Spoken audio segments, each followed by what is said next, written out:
Hello everyone, I am the MoeChicken, and welcome to the Legend of Mana. Yes, go. This is Legend of Mana. This is, without a doubt, one of my favorite PlayStation games, possibly still one of my favorite RPGs of all time, and I've been wanting to play it for a long time, so I figured, why not? I'll go ahead and get it done, and yeah, we're gonna try and get through the entire game, and do...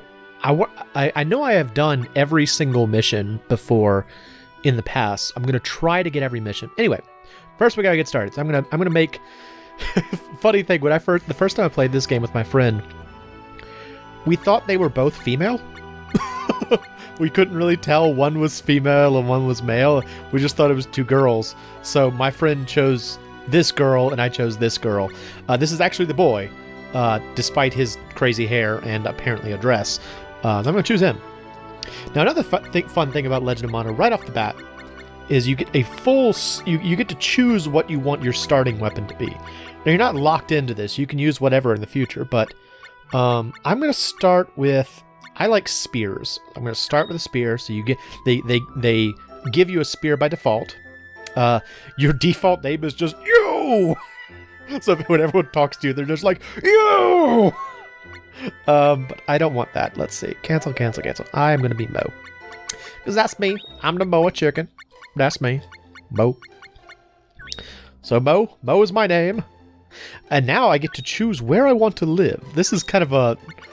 I don't really know the rationale for this. It's very strange, but you get to just kind of choose where you want to live in the world. I don't think there's any real benefit to living in one place or another. I'm going to live in the northern side this time, and I think I like this. Let's see. Yeah, that's where we're going to live. And there's a seed. Will become very important later on. I'm so excited to play this game. Get the mailbox. Where do I want to put it down? Place the mailbox on the map. Okay. I want to live... Let's see. Why don't I live... maybe like here. That works. I'll live there. That's my house. Now, truth be told, that was not the most brilliant decision in the world because of a factor in the way stages are laid out in this game. Things become more valuable the farther they are from your house. So if you want the best bang for your buck, so to speak, you want to put your house in one corner and put everything else as far away as possible. But first we have to watch the opening. There are lots of clouds, and there's a very nice song that plays. And if I remember correctly, this song, like, when I was a kid, I just assumed this song was sung... Well, I didn't know anything about Japanese, so I just assumed it was sung in some other language. And then I started thinking it was sung in Japanese. Apparently it's actually sung in, like, Swedish or something? I want to say that the composer of the music in this game wanted to get a sound to this song that made it sound foreign. And, you know, a lot of people in Japan also speak English. And so she intentionally found a language that was as far as possible from Japan as she could get. So that's why it's to create an effect where it feels foreign to, I guess, everyone except people in Norway or in Scandinavia. Now, what you're seeing here, it's not immediately apparent, but this is actually telling you the story of the background of the game. But it's super ambiguous. I only know that because, like, I've read about it. Like, there's a way you can read about the history of the world in game. And so what's happening here is various locations, like entire sections of land, are being converted into artifacts with the intent of protecting them from the devastation that was occurring at the time. So, like, the Mana Tree basically recognized these places will be important in the future. I'm going to preserve them. And so it stores the entirety of that location in an artifact. And what you're seeing right here is one such artifact, and I think the implication here is that it's like traveling through time or something. You know, it's like it's moving across the world from hands to hands and whatever and so forth and so on. And eventually it comes to rest as the home of, well, the protagonist, I guess the mana tree's chosen. That's one of those things that, like, there's a lot of stuff in this game that is ambiguous in a lot of ways. There's a lot of stuff in this game that's kind of like... I've heard the game described as schizophrenic, in the sense that, like, it almost seems like it's contradicting itself all the time. It's not, but it's very convoluted. Anyway, that was the opening. So now we are going to wake up in our house. We'll wake up in our house. The protagonist's house is super sweet in this game. I really love it. First we gotta talk to the mana tree. Hello, mana tree. How are you? Why are you flying? Why are you flying, mana tree? 9 centuries ago, the mana tree burned to ashes. The power of mana lived on inside mana stones, enchanted instruments, and artifacts.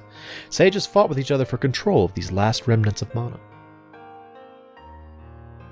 Then, after hundreds of years of war, as the power of mana began to wane, those who sought it grew scarce, and the world returned to peace.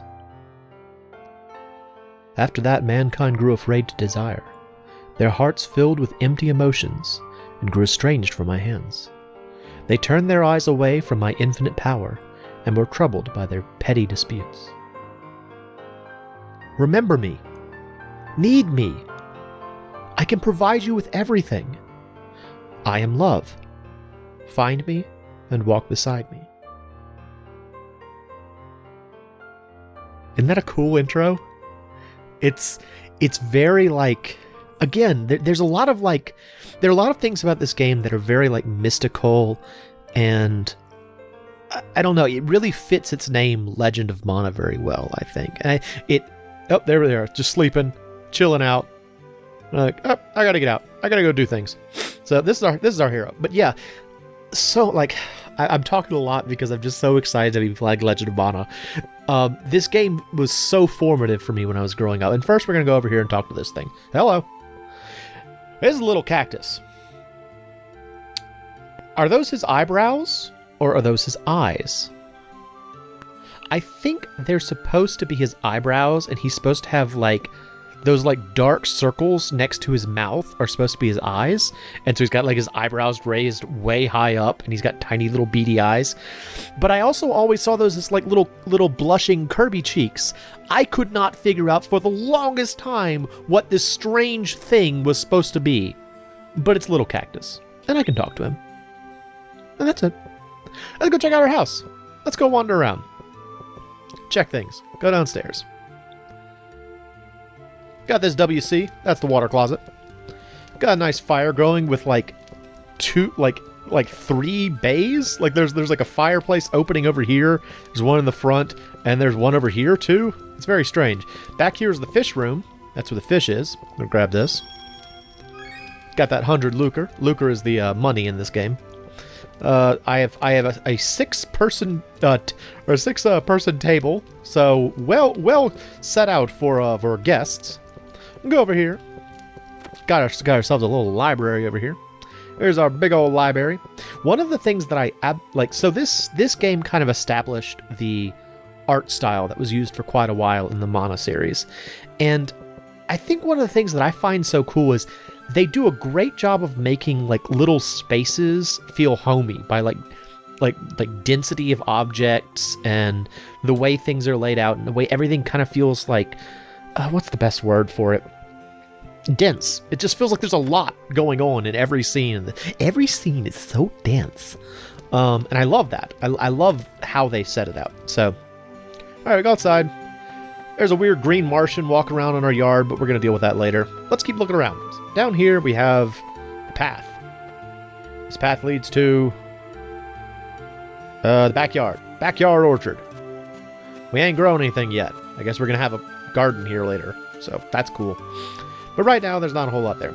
Now something worth noting. This scene, so this game, Legend of Mana, established the well, it didn't establish, but it really pushed forward the idea of New Game Plus, whereas Chrono Trigger may have sort of introduced publicly the idea of New Game Plus. This game really pushed that idea of, we want you to repeat things and play over and over again. The thing is, some aspects of your home base can only be seen in your new game. So, take a look at these things as they look now, because they will not look like this for the rest of this series. Inside here we have this. This is the entrance of workshops. Over here is Barrel Workshop. Up here is Grass and Roots Workshop. And over here is Landslide Workshop. Those will be important later. Right now it's pretty empty. We just started the game, not a whole lot going on, but I'm just kind of taking you on the grand tour to see our amazing property. I don't know how the protagonist owns all this, but this is a monster corral. So presumably we will corral monsters at some point. And you can also see, like, we have a lot of land, like, real estate. Look at that. All that open space, I guess, belongs to the protagonist. Moe has got it going on. He's got lots of stuff going on. So this is our monster barn. We can't do anything in here yet because we don't know what monsters are yet. We'll learn later. All right, well, I think that's all the showing you around I can do. So let's go ahead and get on with the game. Now I should mention, well, first let's talk to the Martian. Hello, Martian. How are you? I'm a sproutling. The world can be shaped by your imagination. Did you know that? No, I didn't. Pokio the poet told me that the town of Domina exists because I think so.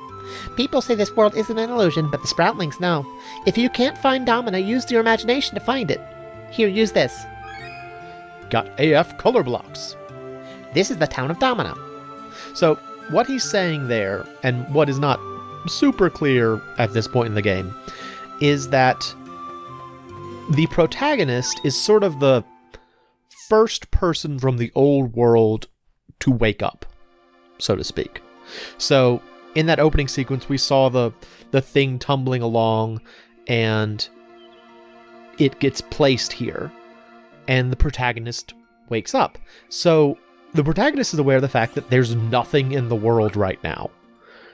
And it is his responsibility to kind of like make the world, but as soon as he places things down, it will be as though they were always there. It's a strange thing. Again, this game's a bit odd and mystical, but I like it. It's really good.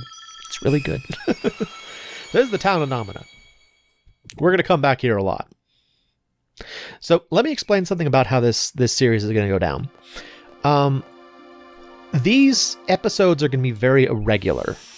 The way I'm going to try to do them is I'm going to try to have a mission per episode, which means the time for these, some may be really long, some may be really short. I'm also not going to make them come out in like a regular weekly fashion. They're just going to come out when they come out. Legend of Mana is going to be a weird series, but hopefully you'll stick with it and enjoy it. So we'll see. Let's go see if we can find a Domina. Hey! What? At least give me your name. Olazo. Oh, welcome. Jeez, he makes me sick. Hello, small onion child. Come back. Come back. I am Duel, Onion Warrior. I hate this guy. my friend Tipo is in the shopkeeper's house. Meet me there if you want to talk. Okay. I guess this is the shopkeeper's house. Let's go talk to Duel the Onion Warrior. We have a friend now. Hello, Duel the Onion Warrior. An adventurer, eh? You should at least get some bronze gloves at the shop. And don't forget to equip them. Hit the start button to make your preparations. Okay. I didn't know... Wait, start? I always push square for that. Okay. I don't have anything but a spear and a hauberk.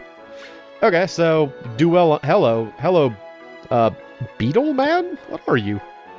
I thought getting Rachel a job would help cheer her up, but now I hardly get to see her anymore.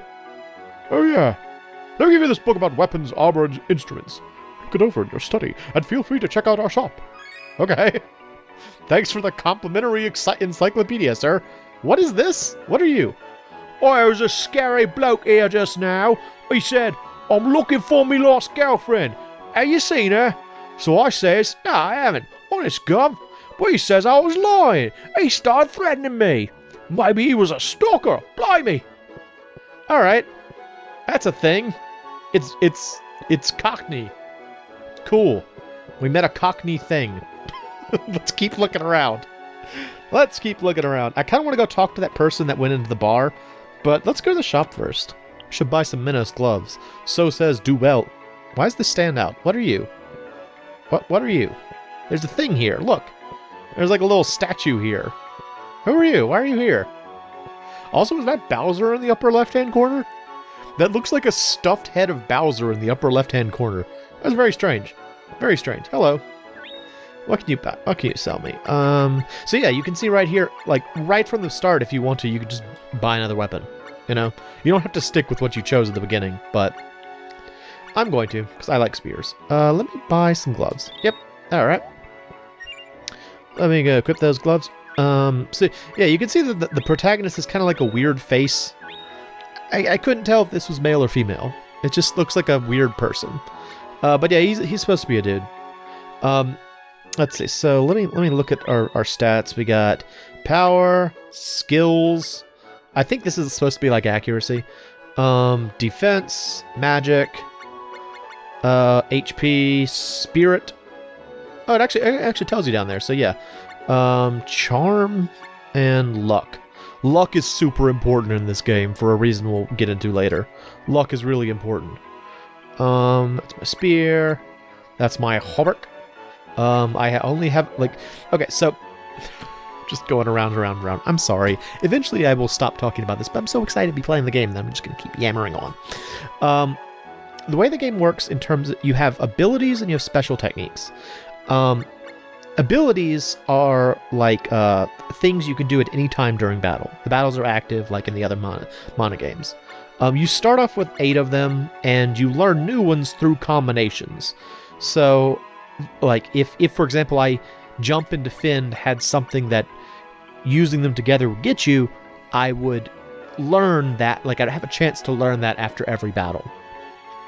Special techniques also show up based on what you have equipped here. So if there was a special technique that was based on, like let's say Lancer was based on jump and defend. And then after the first fight I got into, I would have a chance to learn Lancer, so forth and so on. You use special techniques after landing a certain number of hits, kind of like in Seiken Densetsu 3. Trials of Mana, or whatever it is. So yeah, the combat's fun. We'll get to the combat, but not there yet. Let's go talk to that guy that we saw. Oh, it's another Sproutling. Hello, Sproutling. What are you doing here? Hello. I'm a Sproutling. Okay. We've got no souls, you know. Wow. Okay. There are many of us, but we're all one. I like the ground. We have no souls. I like the ground. I like birds and insects. I also like, you know, counting stars. You know, there has to be a lot of stars. I'm a Sproutling. Okay, leaving this conversation now. Let's go talk to the person in the bar. Whatever. Let's go talk to the person in the bar. Hello. So inside here, there's a confrontation happening in the pub Amanda and Barrett's. Hello? Silence, not erupt. Speak up. Don't make me angry. He's like threatening this insect woman? What are you hiding? Okay, so contrary to social etiquette, you're not supposed to be kind to the girl. You're supposed to be nice to him.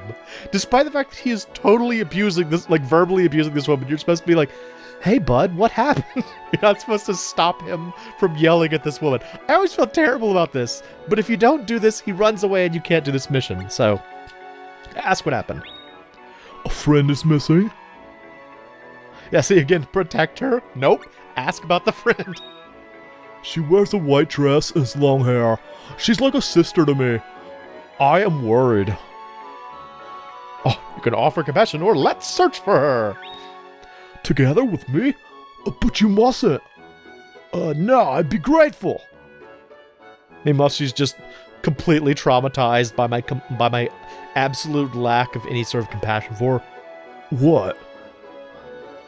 Here. I got the AF jade egg. So? What's this? Oh, it smells like pearl! I know this smell anywhere. It's my friend. I sniff her every night. Let's hurry. Alright, we have a friend now. A creepy blue friend. This is Elazul, or Elazul, or however you pronounce it. I always said Elazul. I don't know what it's supposed to be. It may be Elazul, or Elazul, or something like that. I just say Elazul. So, sorry if that offends your ears. But he has a synchro effect. Again, more mechanics. The way synchro effect works in this game. You'll see it when we're fighting, but when two characters are near each other, when fighting, there's like a little sparky effect. During that sparky effect, synchro gauge happens. So, for the protagonist, the synchro gauge is HP recovery. So if you're near the protagonist, your health comes back automatically. If you're near Elazul, your attack gauge fills. So that's the thing that lets you use special techniques. So that's really helpful. He has an obsidian sword, which I always thought was cool as a kid. He has blackened mail, sand mantle, and Elazul's core. He also has bash, tackle, and a full suite of special techniques. He's a pretty cool dude, except when he's abusing women. Hello, madam. She's just stunned. She has no response. Also, side note, this tavern is named Amanda and Barrett's. Now, I don't know, but I believe the Amanda in that is a reference to Seiken Densetsu 1 / Final Fantasy Adventure, the very first Seiken Densetsu game. Isn't that neat? Alright, so now that we have a party member, let's go out. We'll come back to Domina in the future. Wait, before I leave, there's something I have to do. Something important I have to do. I have to go to the church, because there's someone there I need to meet. This is something that's very easy to miss, so I want to actually get it. Hopefully, I will not already have missed it by talking to Elazul. Here he is, yes, this little man. Hello. Hey, you. The one in the mantle of sand. You're the one everyone thinks is a stalker, aren't you? Well, what do you have to say? Looking for guys with reputations is your job, huh? Well, not really, but it's to keep the town peaceful, don't you say? No, I don't. Very well. You're free to go. Don't do it again. Wow, top-notch police work there. That is Inspector Boyd. We'll encounter him a lot later on, too. If you haven't picked it up yet, Elazul's kind of a jerk early on in the game. There's a reason for it, but he's still pretty much a jerk early in the game. He gets better, but he's a jerk early in the game. Alright, so now we have a thing. Let's leave. Let's go. Onward. Onward to use this thing that smells like pearl. There it is. It's the jade egg. Let's put it here. Now there are a lot of things that go into deciding where you want to put stuff down. You can like inspect the local mana. So you can see here, this will show you what the natural affinity for those lands are in terms of each mana, and that corresponds to things like there's some missions that are based on mana. It strengthens certain enemies that have like affinity for those things, that sort of thing. I don't usually bother. There's only one thing I usually bother with in terms of like how I lay things down, and that is there are two missions that require you to have a certain tier of magic or a certain tier of mana for them. I'm going to try to get both of those during this playthrough, but in order to do so, it will only happen at the very end of the game. Anyway, all that aside, let's go to Make of Caverns. Make of Caverns is an awesome song. All the music in this game is good. There's almost... I don't think there's a song on the soundtrack that I don't like, but it's all good. Really good soundtrack. Yoko Shimomura. Excellent composer. The Lost Princess. This is our first mission. Ooh. Oh, hey, it's Onion Boy. I sense brilliance nearby. It must be pearl. We should hurry. Okay. He senses... I guess she's super smart. Hello. Let's see, you're that stranger I met in Domina. Your name's, Chumpy, right? Right? No way, so you're Chumpy. Wow. My dad told me a lot about you when I was a kid, but I thought he was just boasting. Okay, Chumpy, go ahead and ask me anything you want. This is a running gag. I'm going to keep it up for the rest of the game. Alright, abilities. Hitting buttons. The X button is for quick attacks. Hitting it multiple times will result in a combo. The number of attacks in a combo depends on the weapon. If you attack further, you'll freeze for a while. The square button is for power attacks and has no combo. You won't be able to move for a little while afterwards. Of course, you can always change your button configurations. By the way, do you think you're good? Yeah, I'm Chumpy. You can finish off a quick attack combo with a power attack. After that, there's some secret moves you can do, so you don't have to try it out for yourself. Those are called plunge attacks. Try it out when you think you're good enough. Oh, one more thing. You can use an ability between a quick attack and a power attack. By experimenting with that, you can do some pretty impressive stuff. Are you up to it? No sweat. You can do it. You're Chumpy, because you're that, legend thing. Wow, thanks for the vote of confidence. You can do it, because, whatever, you can, I guess. Just do it. Special techniques. Special techniques are major attacks that we use once your meter is full. Everyone knows at least one, but you have to arm it in order to use it. You can learn more special techniques by engaging in more battles. The secret is in action abilities. Using them will help you to learn special techniques. Try using lunge for now. Knowing more abilities lets you learn stronger special techniques. Okay. Action ability. What is this? Action abilities are the various things you can do in combat. First, open the status menu. Select one player, and then skills. There are 2 default abilities, but you can change them if you want. Select one and press the X button. A list of abilities appears, right? You start with 8, but you can assign any you want to the buttons. As you use your current action abilities, you'll soon learn new ones automatically. For example, what do you think you'll learn when you master defend and push? Did push? Well, I guess you could call it that. Actually, it's grapple. I want to learn to push.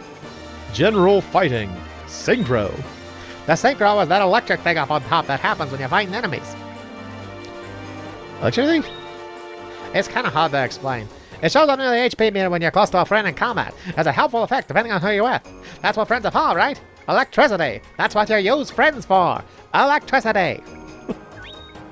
Hit points regenerate naturally, so if you get hurt, back off a little. You pick up some candies or chocolate, and you'll regain HP faster. Everyone knows sweets are the solution to health. With the action ability Crouch, you'll regain hit points even faster. I like doing this guy's voice. I'm really into doing Duel's voice now. The special technique meter rises whenever you hit an enemy. Once it's full, you can use a killer special technique. Remember, special techniques are used with the L and R buttons. Of course, you can always change your button configuration. Okay. Something helpful. They're too strong. If you move up and down a lot, then you can dodge attacks pretty easily. You can use any weapon, but I like the 2-handed one. They rock. You can learn out how an enemy attacks by getting hit a lot. If you get beat up by enemies, eventually you might learn what they're doing and might be able to avoid it. It's too difficult. Just go out and have fun. You can't do anything unless you try. Don't make it difficult on yourself. Just give it your best. Wow, helpful. How can I win? Try shouting your sweetheart's name before a fight. That's the ticket. It sure helped me when I had to move my huge piano. That doesn't work. Maybe you should try stunning the enemy. You can do it by hitting them over and over and over again with a combo. Combo the attacks that leave that bluish hue, you know. Once they're stunned, you can crush them with a killer special technique. All right, cool. I'm done with you. Well then. All right, moving on. Well, that was fun, right? Meanwhile, his friend is dead. She gone. So he said use lunge. Let me switch to lunge. No, not retreat. Lunge. All right. So here's a battle. So we got 3 pig bats. So if you push X, you can do these things. These are the quick attacks. Push triangle or push square, you do that thing. Lunge strike. Meanwhile, Lasso's just getting beat up by a bunch of bats. Can we kill these things? Jeez. Oh, that was terrible. So, the way experience works, when you kill an enemy, it drops little blue crystals.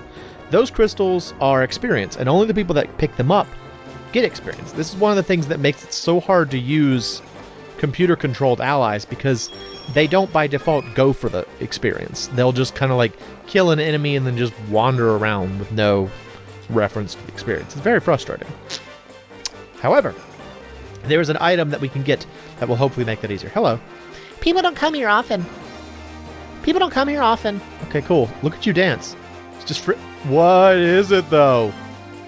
What is it, though? Hi. Hello.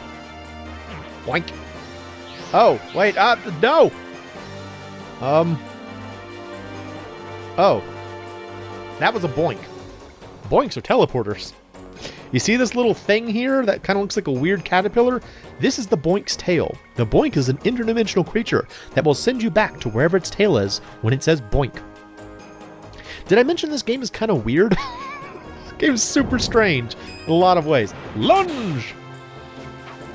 Yeah, so there's an item we can get shortly that will make it easier to level up ally characters. But I don't have it yet. Also, you know, when I get close to Alazul, it has the little electricity thing. That's the synchro effect. So yeah, we got our friend Alazul. We're wandering around the caverns, killing bats, looking for his friend, who is apparently brilliant. And she's around here somewhere. She's like a sister to him. And he's very worried. That's why he was abusing other women. Oh, there's a crab. It's a deadly cave crab. Look out! It's a cave crab! Die! Oh, so my gauge is full. So you see my little gauge is like flashing up there? That means I can use a special technique. Like this one. Lancer! And Alazul knocked him out of the way. Thanks, Alazul. Really appreciate that. Very helpful. If I had hit him, it would have done something. Unfortunately, I did not. Oh, it's a Poto! Look! It's like a sleepy kangaroo! It's a weird sleepy kangaroo! Freaking cave crab! Get out of here! Why are you even here, cave crab? A great mystery, cave crab. Blank eye.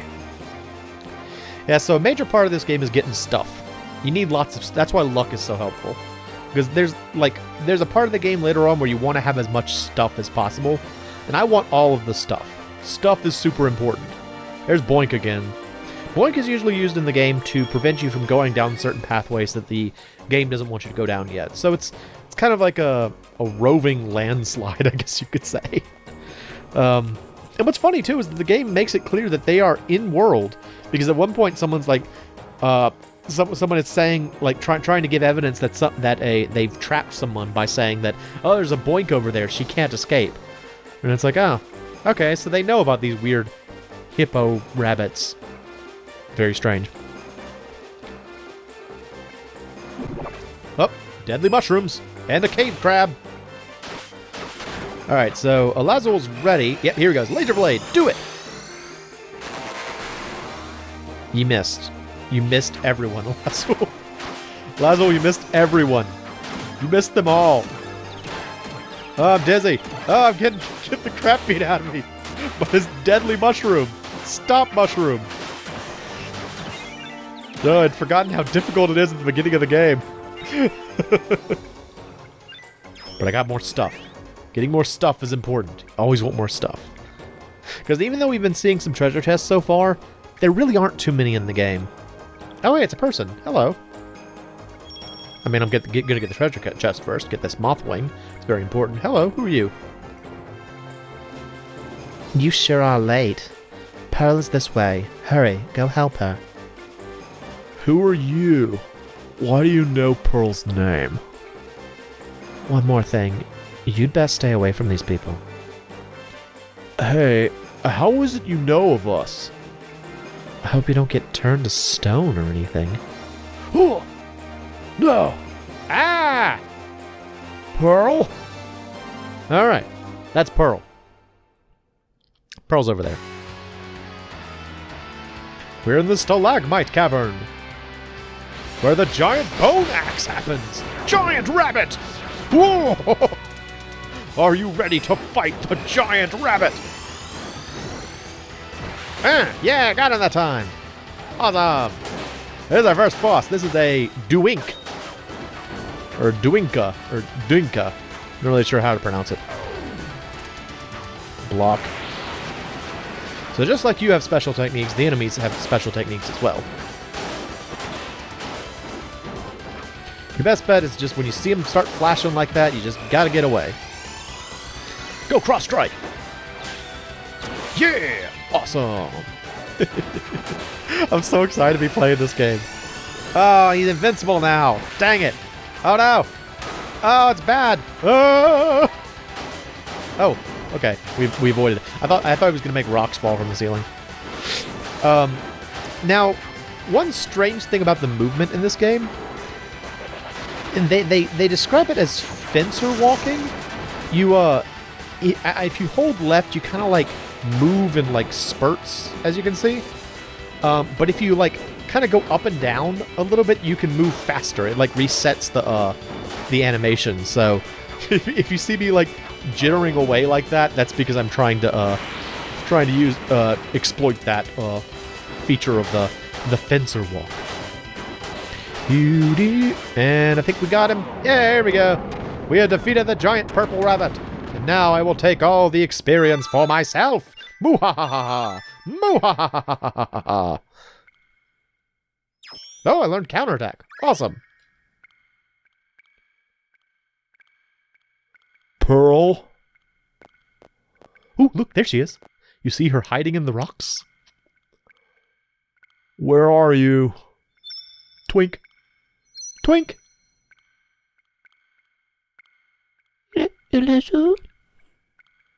Is your core alright? Were you doing, like, crunches back there? You gotta make sure you got a strong core, lady. Yes. I told you not to go around wandering by yourself. How did you end up here? I was just thinking about some things. You don't need to think anymore. I'll do that for you. Right now, you should just stay safe by my side. But I need to think. I need to think to exist as a human being. I need to think. That's enough. No talking. I'm sorry. I'm so sorry. I'm gonna stick up for Pearl. Lazel's being a jerk about this. You stay out of this. She's like, oh no. Who is that? Just someone who helped me find you.